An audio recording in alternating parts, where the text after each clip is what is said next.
Honestly, I don't know what the answer is. Right? The answer to what? To these dying towns and these dying industries, because we don't want coal mining jobs to come back. That's not the solution. If it is, it's a very, very short-term solution. So what do we do with guys like Nick and his community? I don't purport to have the answers. I really don't. Well, I think, why don't we, again, Trump is about to spend $1 trillion on infrastructure. Maybe those people could get a job building Correct. the country. So that's what FDR would do. That's what Bernie Sanders would do. That's what a New Deal Democrat would do. They would give these people jobs to go help build our country. Why? Because we're the richest goddamn country in the fucking world, and we can super afford it. But instead, we're going to spend $1 trillion updating our nuclear arsenal. Well, that's a great point, the infrastructure spending. And that's not just like fake jobs that you just make up as a welfare program. We actually need to improve our infrastructure. We need bridges and roads. That's, by the way, when this is how screwed up America is. Well, bridges and roads are totally obvious, but it's more than that. It's like our power grid. Yeah. It's our Sewers, water system, water pipes, sewer yes. systems. So in California, we have a real problem with the drought. Well, one of the problems is that when it rains, most of it just runs off right into the ocean. Right to the ocean. Right? Maybe we should create some sort of infrastructure to collect rainfall better and use that fresh water supply in a more efficient way. That's a good thing to spend money on, don't you think?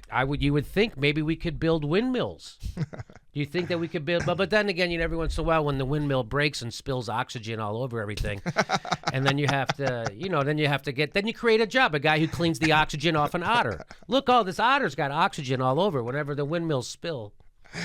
So, yeah, maybe we could do that. Maybe we could invest in America again. Maybe those would lead to secondary jobs. So that's what we have the money. We're going to end like all empires end by overextending ourselves militarily. We have over 1,000 military bases around the world. We don't know exactly because a lot of them are secret. And Barack Obama came in promising hope and change. And the only thing he changed was the amount of wars we're currently active in. He doubled them. If not tripled, right? Now he's bombing 7, 8. He just extended the war into Somalia. We did a story. Did you hear about that? I know. He extended the war into Somalia. And why do you think they're going into Somalia? Oil. I thought it was for oxygen. No. Turned out it was for oil. Yeah. So that's what people voted for. We're getting more of it. We're getting more war. And that's how this empire is going to end. We're going to spend $1 trillion on updating our nuclear arsenal. How many nuclear bombs do you need? You know how many I think you really need? 1. Do you need more than 1 nuclear bomb? Do you need more? We're going to have this nuclear bomb. It will blow up Russia. Is that not enough? What's the game we play? Maybe you need 2 of them, maybe 3. We spend a ton of money creating a nuclear arsenal, and then we spend a ton of money cleaning up prior nuclear arsenals that are now dangerous and outdated. Then we spend more money creating an updated nuclear arsenal, which we'll have to clean up later.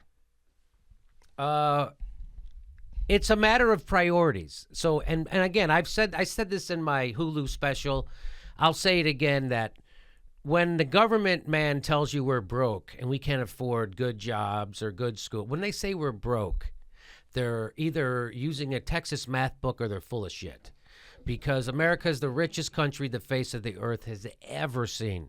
And so that's why when we don't have things like universal health care, it's a travesty. It's criminal that we don't have free colleges and free health care, and that people have to worry about that stuff. And people still have to make decisions in America about whether to pay their rent, buy groceries, or get their medicine. We all have heard those stories about people having their medicines. Meaning cutting it in half to make it stretch. We've all heard. Yeah. And then people die because of it. This isn't the richest country in the world with the screwiest system that's completely corrupt. And what do the Democrats say? Well, let's keep doing the same thing. Well, we're like Chuck Schumer and Nancy Pelosi, because the way you fix the problems with money in politics is more money in politics, even though Bernie Sanders set a template for how to do it. You don't have to take their money. You're a sucker if you take their money. All you have to do is speak from your heart and speak to the people. Half the country aren't fucking on voting. You don't think that they'll give you money? Bernie Sanders was raising more money than Hillary Clinton, who had her fingers in every banker's pockets from coast to coast. Worldwide, she had her fingers in every banker's pockets, and Bernie Sanders was out raising her. Why? Because he talked to the people who this guy tells you are desperate for any kind of message. And the Democrats just like, fuck the message. Who cares? Fuck those people. We're done with them. We want people like Barack Obama who went to Ivy League schools, who live in the suburbs. That's who we feel comfortable around. We feel comfortable around our donors from military industrial complex, Wall Street, Silicon Valley. We feel comfortable around donors.